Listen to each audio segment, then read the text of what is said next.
Imagine living a life where your mind is resilient, your heart is content, and your actions are guided by a personal philosophy that brings you peace and fulfillment.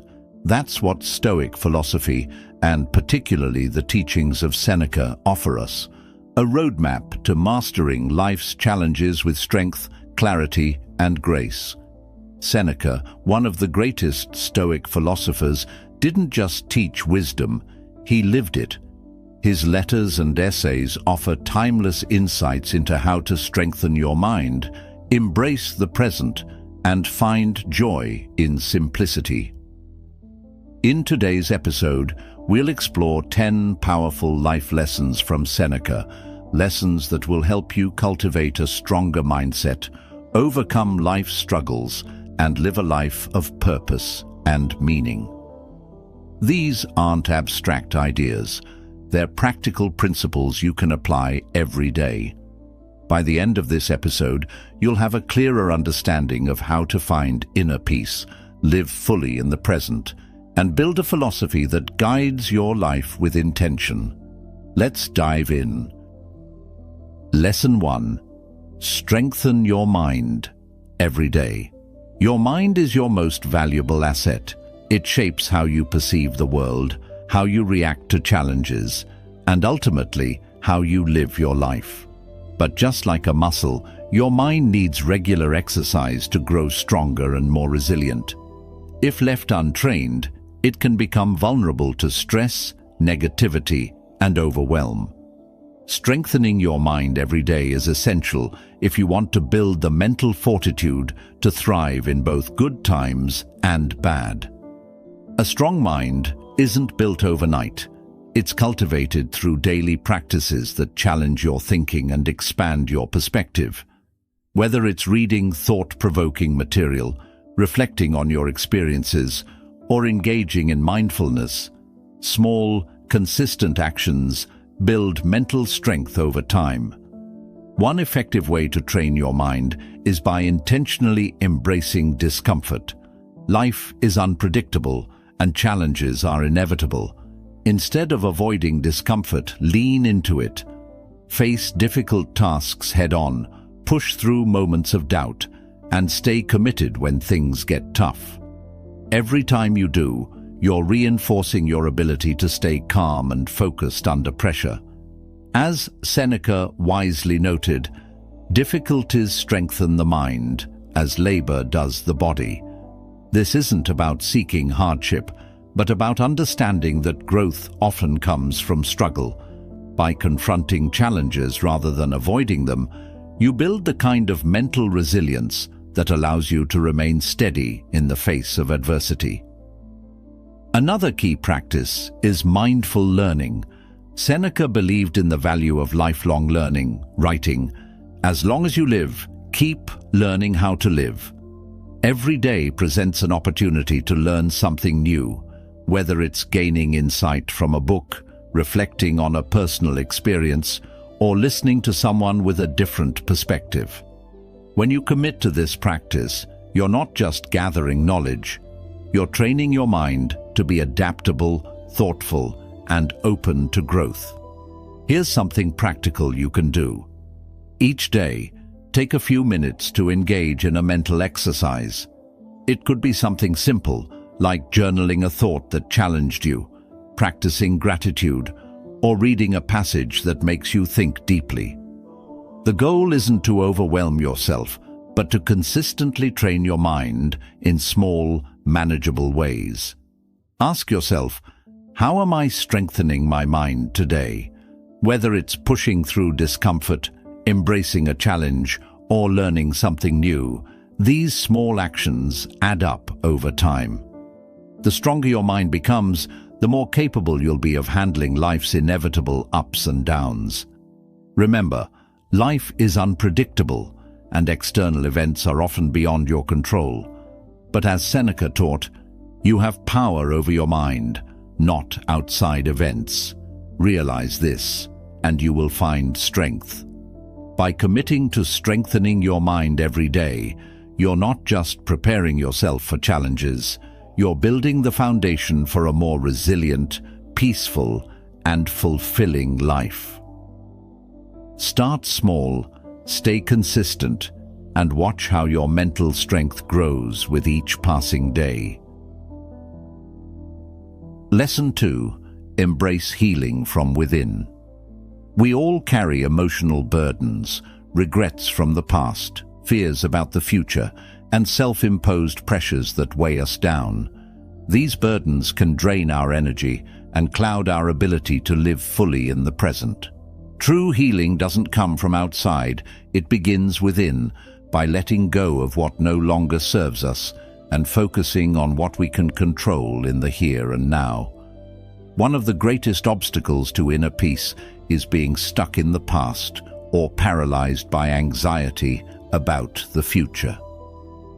Many people replay their past mistakes or worry about events that may never happen, but as Seneca wisely pointed out, true happiness is to enjoy the present without anxious dependence upon the future, not to amuse ourselves with either hopes or fears, but to rest satisfied with what we have. The lesson here is clear. Healing starts when you stop being held hostage by time, when you release the grip of yesterday's regrets and tomorrow's uncertainties. To embrace healing from within, start by practicing self-compassion. Be kind to yourself as you would to a close friend. We often judge ourselves harshly for mistakes we've made, but holding on to that guilt only prolongs our suffering. Instead, acknowledge your past, learn from it, and allow yourself to move forward. Remember, healing isn't about erasing the past, it's about finding peace with it. Another important step is learning to detach from uncontrollable outcomes. Much of our emotional pain comes from trying to control things beyond our reach. Other people's actions, the future, or even circumstances outside our influence. Seneca reminded us, "We suffer more in imagination than in reality." Most of our fears never materialize, yet we allow them to dominate our thoughts. By focusing on what's within your control, your mindset, your actions, and your reactions, you can free yourself from unnecessary worry. Here's something practical you can do. The next time you catch yourself dwelling on a past regret or worrying about the future, pause and ask yourself, is this something I can change or control right now? If the answer is no, practice letting it go. Shift your focus back to the present moment by taking a few deep breaths, grounding yourself, and reminding yourself that life happens in the present, not in the past or future. Ask yourself, what burden am I ready to release today? It could be a lingering regret, an unrealistic expectation, or a fear that's been holding you back. Write it down, reflect on it, and make a conscious decision to let it go. This simple act can be incredibly liberating, helping you create space for inner peace and clarity. Remember, healing isn't a destination, it's a process. By embracing healing from within, you're choosing to live with greater freedom, less emotional weight, and more presence. As Seneca taught, happiness and peace come when you stop allowing past wounds and future fears to control your life. The power to heal lies within you. Start by letting go of what no longer serves you, and watch as your inner world begins to transform. Lesson 3. Live in the present. Eat when hungry. Sleep when tired. In today's fast-paced world, it's easy to get caught up in a cycle of overthinking, planning, and worrying. We rush through meals while thinking about work, lie awake at night replaying past events, and often forget to enjoy the simple moments right in front of us. Living in the present may sound like a cliché, but it's one of the most powerful ways to reduce stress and find genuine happiness. Seneca taught that life is best lived when we fully engage with the present moment. He believed that many of our problems arise from dwelling on the past or anxiously anticipating the future. He once wrote, "He suffers more than necessary, who suffers before it is necessary." In other words, much of the stress we experience isn't from the present. It's from our mind's tendency to live elsewhere, either reliving old pains or worrying about things that haven't happened yet. But what does it mean to live in the present? It means paying attention to what your body and mind need right now, without complicating things unnecessarily. If you're hungry, eat. If you're tired, rest. Simple, right? Yet, how often do we ignore these basic needs because we're caught up in something else? Too busy to eat, too distracted to sleep, or too anxious to enjoy a peaceful moment. Living in the present isn't about neglecting responsibilities or ignoring the future. It's about grounding yourself in the now so you can respond to life with clarity and calmness.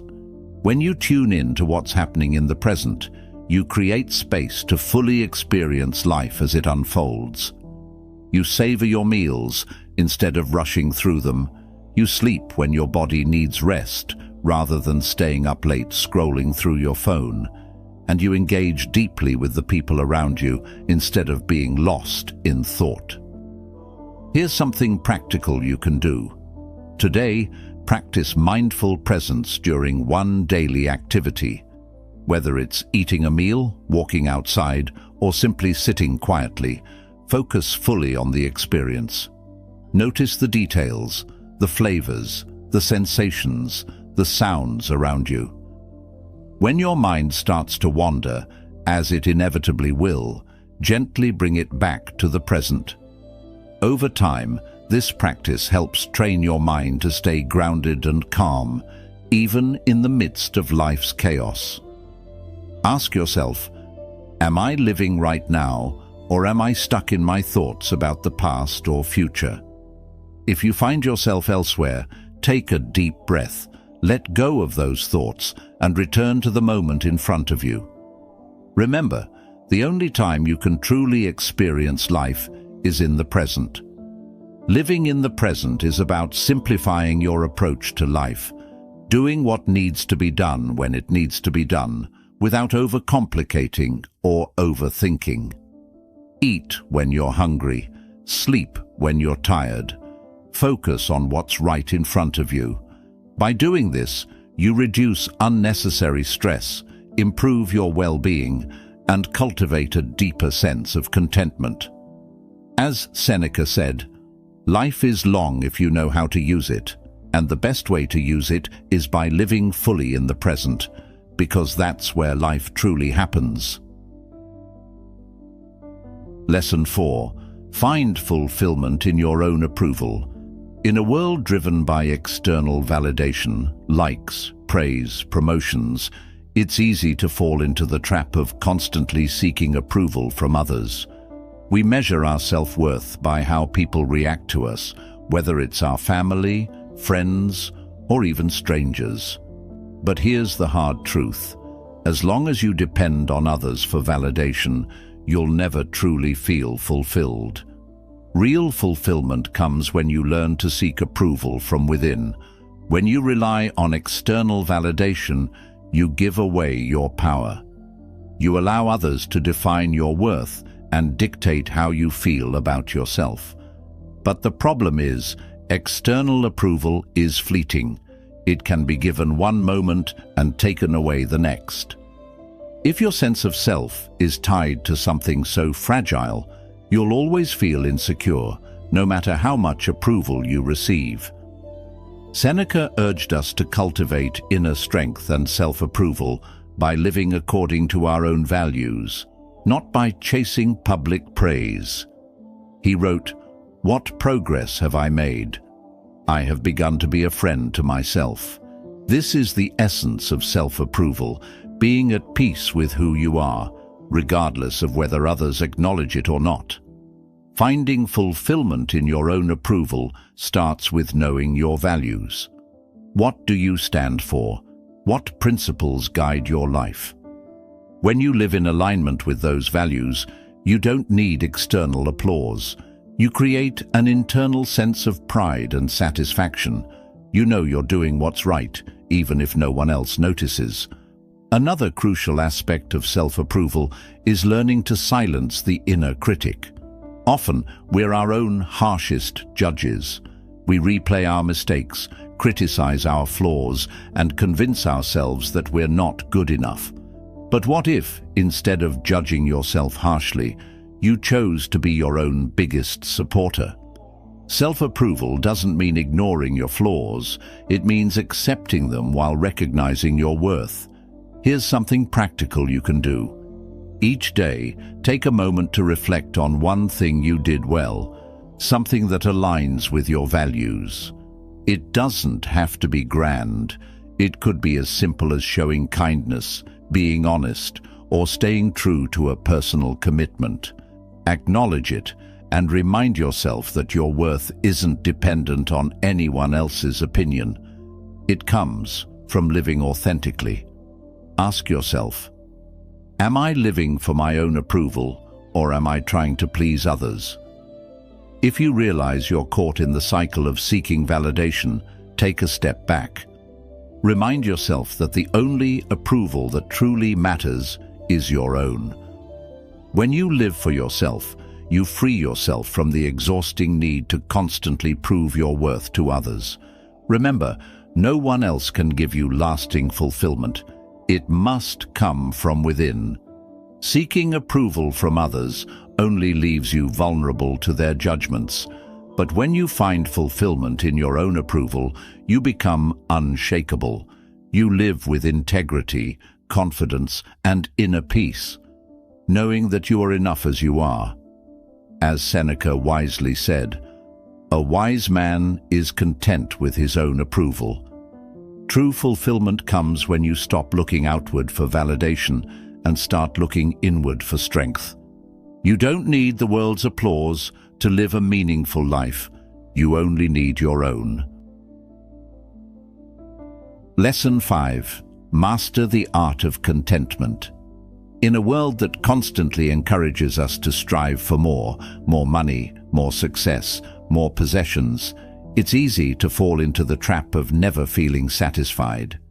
The endless pursuit of more leaves many people exhausted, frustrated, and unfulfilled. But true peace and happiness aren't found in having everything. They're found in appreciating what you already have. That's where the art of contentment comes in. Contentment doesn't mean settling for less or giving up on ambition.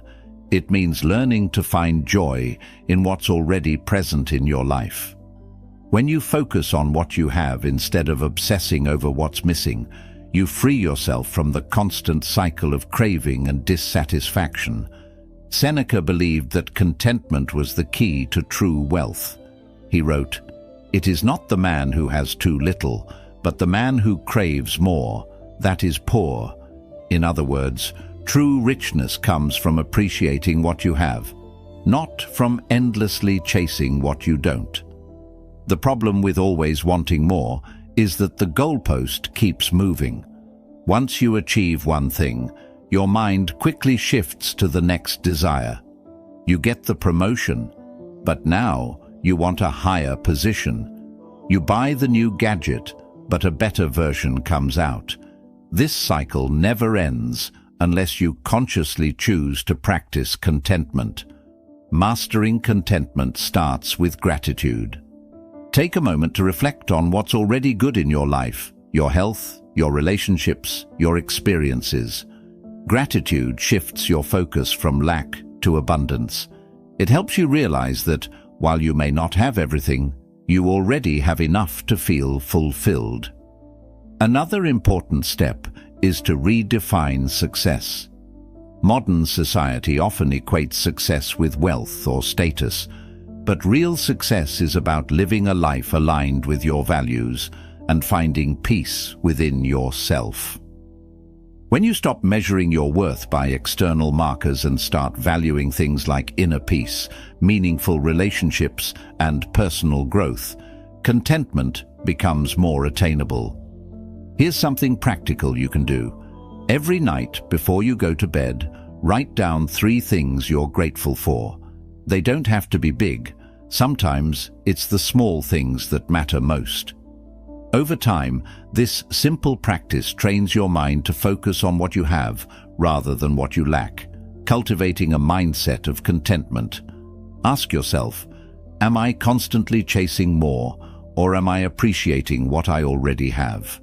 If you find yourself stuck in the chase, pause and reflect on what's already good in your life. Remind yourself that while ambition can drive progress, contentment brings peace. Mastering the art of contentment doesn't mean you stop growing. It means you stop tying your happiness to future outcomes.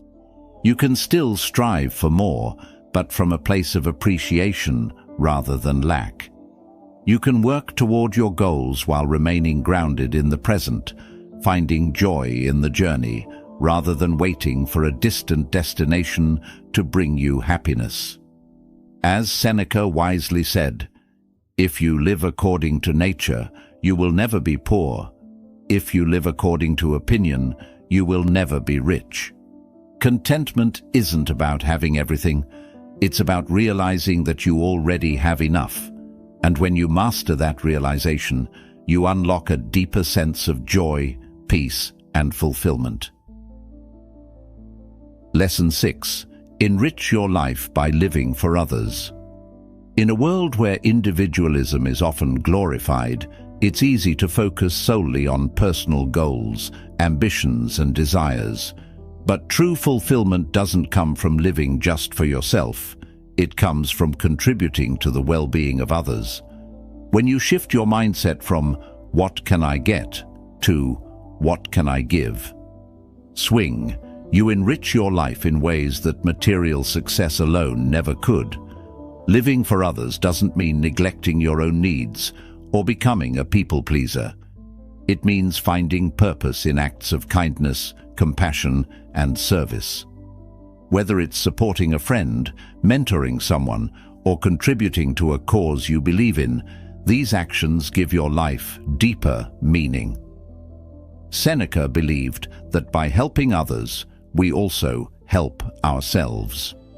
He wrote, "No man can live happily who considers himself alone and turns everything to his own advantage. You must live for your neighbor if you would live for yourself." This reflects a timeless truth. When you uplift others, you also elevate your own spirit. Acts of kindness don't have to be grand gestures. Sometimes the smallest actions, offering a listening ear, giving encouragement, or simply being present, can have a profound impact on someone's life.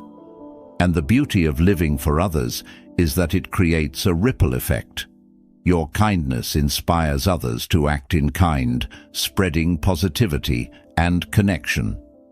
Living for others also helps you break free from self-centered thinking, which is often a source of anxiety and dissatisfaction. When you focus solely on your own problems, they can seem overwhelming. But when you step outside yourself and engage in helping others, you gain perspective. You realize that life is bigger than your individual struggles, and this shift in focus brings a sense of peace and purpose. Here's something practical you can do. Each day, look for one small way to contribute to someone else's well-being. It could be as simple as offering genuine praise, lending a hand, or sending a thoughtful message. These small acts of service, when done consistently, cultivate a mindset of generosity and connection. Ask yourself, how am I enriching the lives of those around me?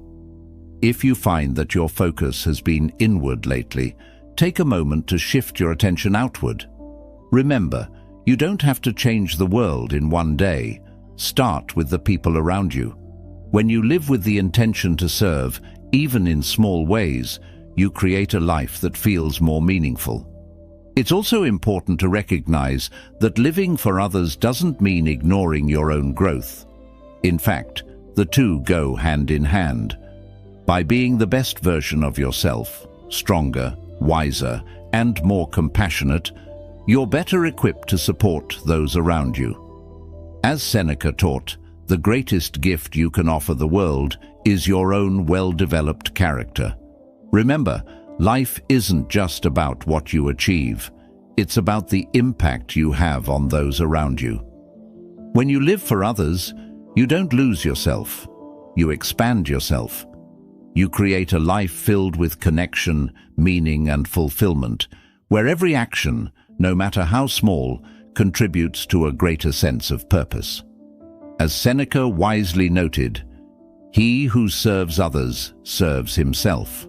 By enriching the lives of others, you also enrich your own. So take a step today. Offer kindness, extend compassion, and live with the intention to give. In doing so, you'll find that a life lived for others is a life well lived. Lesson 7. Conquer life's struggles with courage. Life is full of struggles, some big, some small, but all inevitable. Whether it's facing personal setbacks, external challenges, or moments of self-doubt, one thing is certain: you cannot avoid life's difficulties, but you can choose how to face them. And the key to facing them lies in one word: courage. Courage isn't the absence of fear, it's the ability to act despite it. It's what enables you to keep moving forward, even when the odds seem stacked against you. Too often, people avoid challenges because they fear failure, discomfort, or judgment. But avoiding struggle doesn't eliminate it, it only postpones it. By choosing to face life's challenges head-on, you build strength, resilience, and confidence. Seneca believed that courage was essential for personal growth.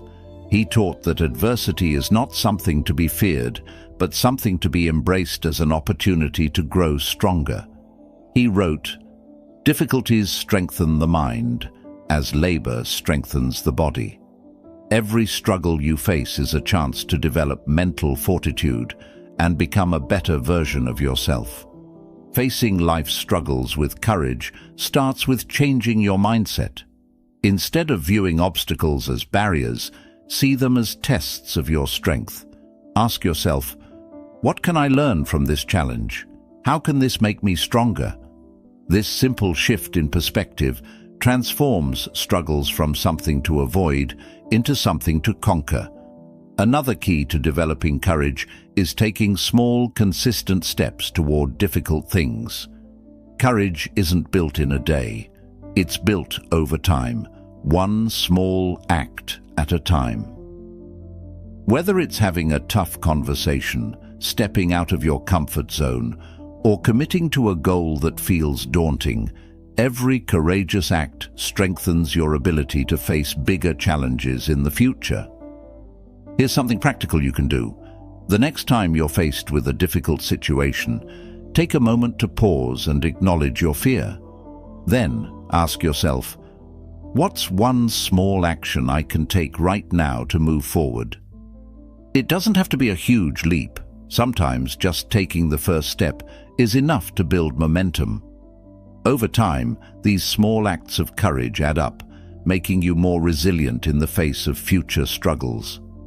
Ask yourself, am I avoiding this struggle because of fear, or am I ready to face it with courage? If fear is holding you back, remind yourself that courage isn't about eliminating fear. It's about acting despite it. Remember, every great achievement in life began with someone willing to take a risk, face discomfort, and keep going despite uncertainty. Courage also means accepting failure as part of the process. No one succeeds without setbacks, and no one grows without stumbling along the way.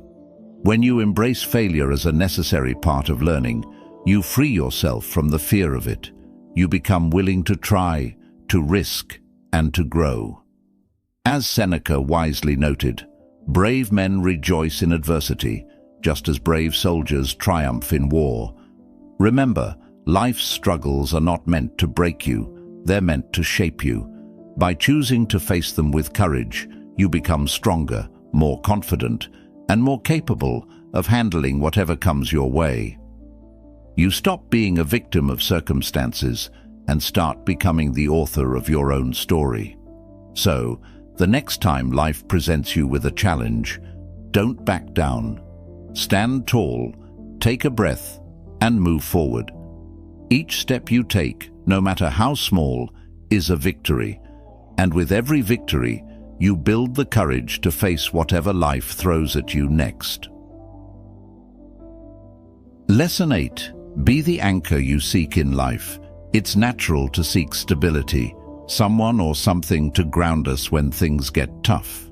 Whether it's a mentor, a trusted friend, or a role model, we look to others for guidance, strength, and wisdom. But here's an important truth.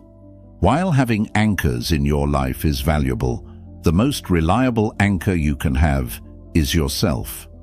By learning to be your own source of stability, you become less dependent on external circumstances or people to feel secure. Being your own anchor doesn't mean isolating yourself or refusing help. It means cultivating the inner strength to remain calm, clear, and grounded, no matter what's happening around you. Life is unpredictable. People may come and go, and external circumstances will always change. But when you develop the ability to anchor yourself, you gain a sense of control over your inner world, even when the outer world feels chaotic. Seneca wrote, "It is a rough road that leads to the heights of greatness." Life's difficulties aren't something to avoid, they're something to navigate, and the stronger your anchor, the better you can weather those storms. Being your own anchor means developing habits that support your mental and emotional well-being, practicing mindfulness, reflecting on your values, and building resilience through small, consistent actions. At the same time, it's important to find and learn from other anchors, people who embody the qualities you wish to develop. Whether it's a mentor who guides you or a friend who listens without judgment, surrounding yourself with grounded individuals helps you grow. But instead of relying solely on them, strive to become that anchor for others as well. By offering stability and support to those around you, you reinforce your own strength and create deeper, more meaningful connections. Here's something practical you can do. The next time you feel overwhelmed, take a moment to pause and center yourself. Close your eyes, take a few deep breaths, and remind yourself, I am my own anchor. I can remain calm and steady, no matter what's happening around me. This simple practice helps ground you in the present moment and strengthens your ability to handle life's challenges with clarity. Ask yourself, am I looking for someone else to anchor me, or am I learning to be my own anchor? If you find that you're overly dependent on external validation or support, take small steps to cultivate your inner strength.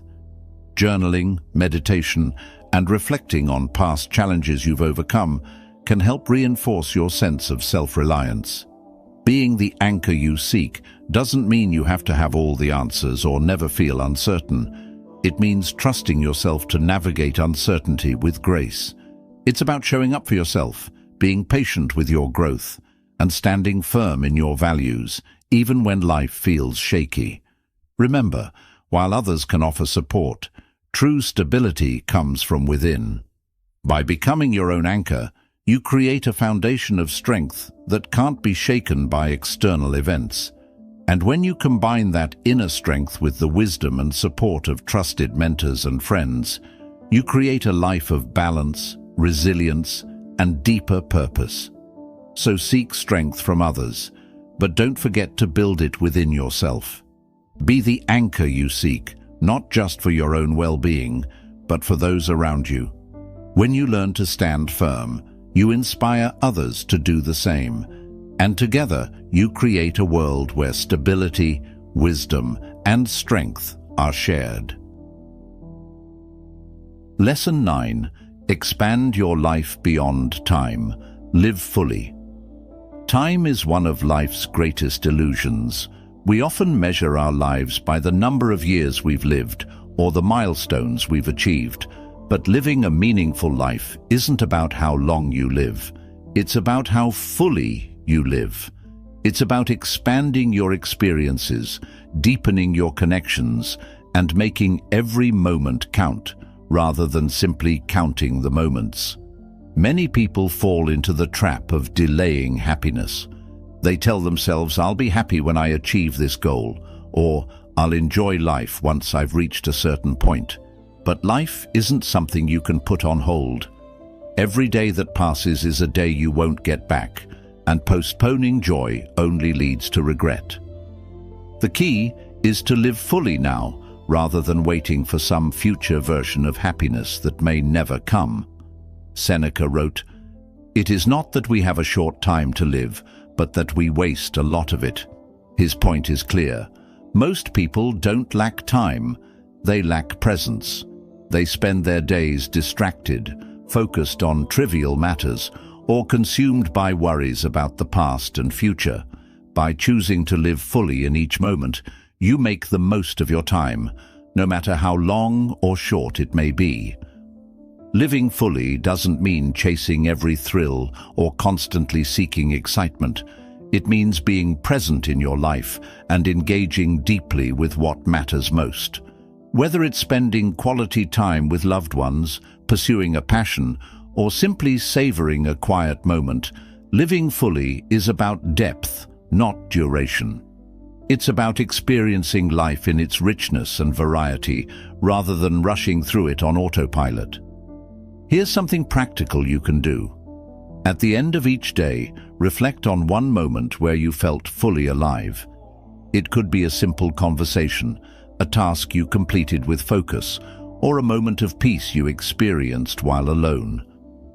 Over time, this practice trains your mind to seek out and appreciate moments of fullness in everyday life. Ask yourself, am I truly living, or am I merely existing? If you find that you're caught up in routines or distractions, make a conscious effort to slow down and engage more deeply with the present. Whether it's putting your phone away during a meal or taking a walk without distractions, these small shifts help you expand your life beyond time by making each moment count. Another powerful way to live fully is to pursue meaning, not just pleasure. While pleasure is fleeting, meaning gives life depth and purpose. Find what brings meaning to your life, whether it's creating something, helping others, or growing as a person, and devote yourself to it. When you live with purpose, time feels less like a constraint and more like an opportunity. Remember, life isn't measured by the number of breaths you take, but by the moments that take your breath away. By choosing to live fully, you expand your life beyond the ticking clock. You create a life rich in experience, connection, and meaning. A life where no matter how much time you have, you truly feel alive. As Seneca said, life is long if you know how to use it. So stop waiting for the right moment to start living. The right moment is now. Expand your life by being present, finding meaning, and savoring each experience as it comes. Because in the end, it's not about how much time you have, it's about how fully you choose to live. Lesson 10. Craft your own life philosophy. Every great life is built on a solid foundation of principles, a personal philosophy that guides your actions, shapes your decisions, and helps you stay grounded amidst life's chaos. Without a clear philosophy, you're likely to be swayed by external opinions, fleeting emotions, or societal pressures. But when you take the time to craft your own life philosophy, you create a compass that helps you navigate life with confidence and clarity. A life philosophy isn't something rigid or overly complex. It's a set of personal values and beliefs that define how you approach challenges, relationships, and personal growth. It's what keeps you aligned with your true self, even when external circumstances are unpredictable. When you live according to a well-crafted philosophy, you're less likely to be thrown off course by setbacks or influenced by the opinions of others. Seneca emphasized the importance of defining your principles and living by them. He wrote, "If a man knows not to which port he sails, no wind is favorable." Without clear direction, it's easy to drift through life, reacting to events rather than acting with purpose. But when you know your destination, when you've crafted a philosophy that reflects your core values, you can steer your life with intention, no matter what winds blow your way. To begin crafting your life philosophy, start by asking yourself these key questions. 1. What do I stand for? Identify the core values that matter most to you: honesty, compassion, growth, courage, or any other principles that resonate deeply with you. 2. What brings meaning to my life? Reflect on the people, activities, and goals that give your life purpose. Your philosophy should help you prioritize these meaningful aspects. 3.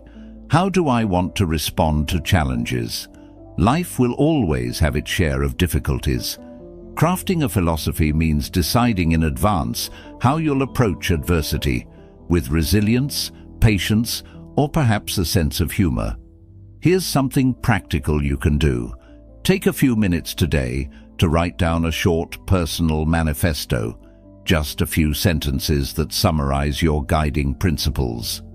For example, I will focus on what I can control, live with integrity, and seek growth in every situation. I will treat others with kindness and respect, but I won't compromise my own values to gain approval. This simple exercise helps clarify your philosophy and gives you a reference point whenever life feels uncertain. Ask yourself, am I living by my own principles, or am I being influenced by external forces? If you find that you're often acting out of fear, pressure, or the desire to please others, take a step back. Remind yourself of your philosophy and use it as a guide to make decisions that align with your true self. Crafting your own life philosophy doesn't mean you have all the answers. It means you have a framework that helps you make better choices, stay true to your values, and find meaning in the everyday. Your philosophy can evolve over time as you grow and learn, but its core principles should remain rooted in what matters most to you. Remember, the world is full of distractions and noise, but when you live by a clear philosophy, you create a sense of inner peace and direction. You're no longer living at the mercy of external events. You're living with purpose, intention, and authenticity. As Seneca wisely said, "Hold fast to this sound and wholesome rule of life, that you indulge the body only as far as is needed for health. The soul, however, must be trained to endure hardship and rise above difficult circumstances." By crafting your own life philosophy, you empower yourself to live not according to the whims of the world, but according to the principles that bring you lasting fulfillment. Take control of your life, define your values, craft your philosophy, and let it guide you toward a life of meaning, strength, and true purpose. Life is unpredictable, full of challenges, joys, and everything in between. But what makes the difference between simply existing and truly thriving is how you choose to live. The lessons we've explored today, strengthening your mind, finding contentment, embracing courage, living fully, and crafting your own life philosophy, are more than just ideas. They're principles that, when applied, can help you build a life of clarity, strength, and purpose. Remember, these lessons aren't about perfection. They're about progress, taking small, consistent steps each day toward becoming the person you want to be. You don't need to master everything overnight. Start with one lesson, one habit, one change, and build from there. Over time, those small efforts will transform the way you think, act, and live. Ask yourself, What's one lesson from today's episode that I can start applying right now? It could be letting go of unnecessary comparisons, setting clearer boundaries, or simply taking a moment to reflect on what truly matters to you. Whatever it is, commit to it, because real change starts with action. As Seneca wisely taught, life is long if you know how to use it. The key isn't in trying to control everything, but in learning to control yourself, your mind, your reactions, and your choices. When you live intentionally, guided by your values, you create a life that feels meaningful and fulfilling, no matter what circumstances you face. Thank you for joining us on this journey through 10 life lessons from Seneca. If these insights resonated with you, take a moment to reflect, apply what you've learned, and share this episode with someone who might benefit from it. Together, we can build a community of individuals committed to living with purpose, resilience, and wisdom. Until next time, stay grounded, stay intentional, and most importantly, lead your life with courage and clarity.